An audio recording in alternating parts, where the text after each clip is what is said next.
Hey folks, welcome back to La Casa de Grisa. This is a nasty day in the shop.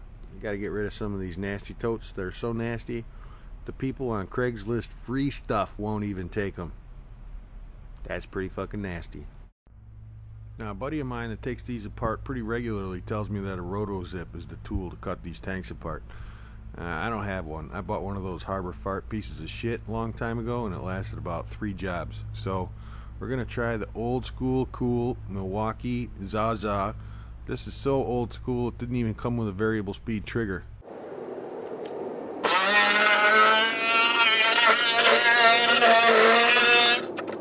Now coming around to the last cut, I want to put something underneath this thing so it doesn't fall in, because there is probably about 50-60 pounds of shit in there.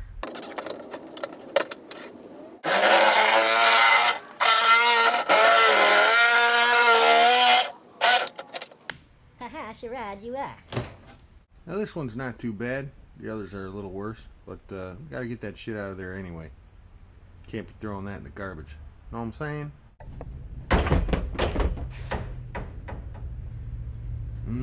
Can you smell what Uncle Joe's cooking up?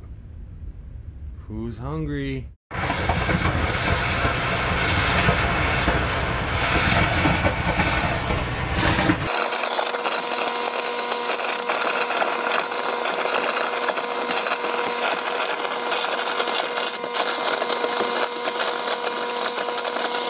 Well, it's about 12 p.m. Central Standard Time.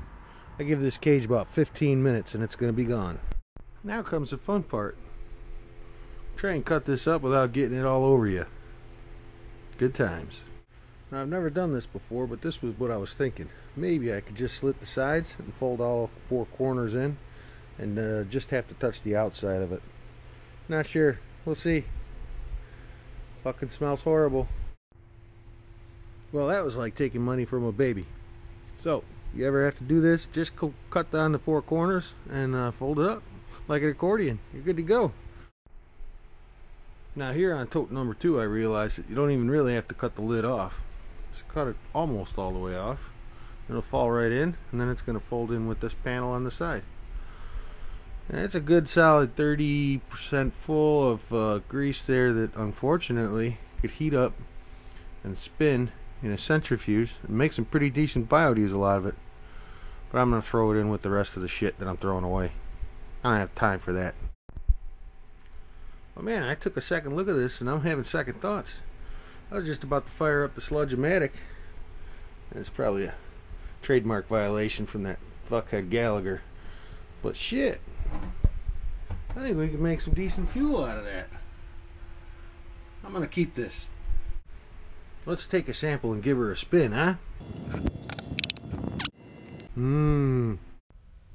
What you cooking, Uncle Joe? That looks limber enough. To the jizz machine. Well, that looks like pretty good oil. I'm glad I didn't toss that. It was just cold and gelatinous. I haven't looked in that tote for a long time, so watch and see. Ooh, there she goes.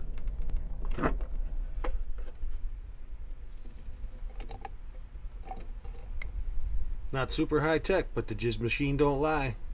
About 5% moisture.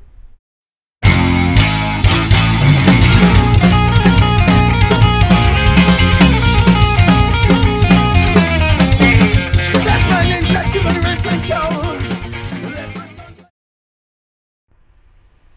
Well, I'll be kissing my ass. This one's oil too. Look at that. I feel like I woke up and found $10 in my jeans. Hell yeah. Well, between these 2 totes, there's about 150 gallons of decent biodiesel feedstock in there that I didn't even know I had. So that's always a good day. Just gotta get it out of there, warm it up, throw it in with the rest of the stuff. FFAs are probably sky high, but it's gonna be such a minuscule amount. Now, while I'm spending so much time on found money today, I realized that I left a bunch of oil in this tank and then went out and got a bunch of wastewater. So it's been sitting long enough. I'm going to try and drain the water off the bottom, and then when it turns to oil down here, I'll just shut it off and save that too.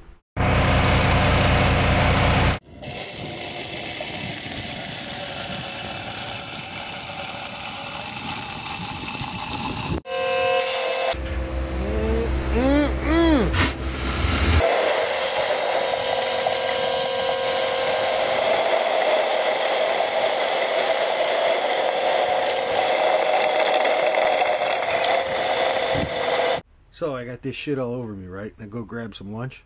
Chick behind the counter gets a look and a whiff of me. She goes, "Oh my God, what do you do for a living?"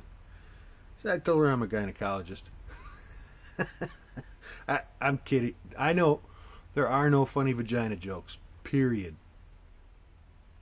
Well, there you have it, folks. A day in the life of a grease guy trying to save the planet with biodiesel. Somebody's got to do it. Now I'm going to go home and chug a few beers and take a Silkwood shower.